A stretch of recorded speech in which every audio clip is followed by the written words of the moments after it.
長嗟或短嘆，或者不可給你選。誰若試過戀愛，都必失過戀。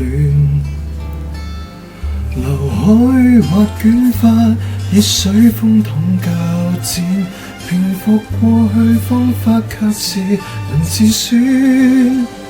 如果不可改變面型，就換個新髮型，能長也適應你，叫做年輕裝了便洗一洗。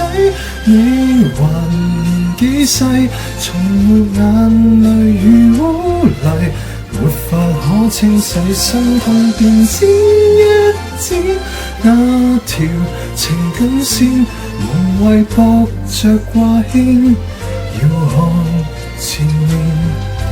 如失戀未可免，無謂向最壞那邊，越去撥越亂，將你煩惱撕一剪，角色已可改變。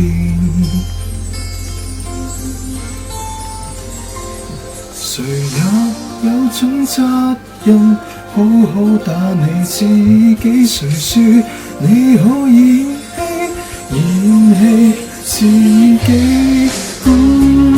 濕了便吹一吹，愛情由他去，留下眼淚獻給誰？誰要這點水分如何洗剪吹？我們成長裏尋伴侶換髮色，各有程序。如失戀未可免，無謂看最壞那邊，獲益都算不淺，剪個頭髮變出新人，前事不容易。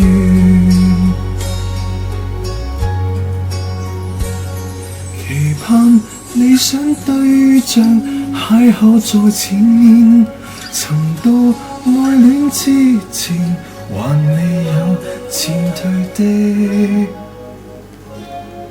髮線。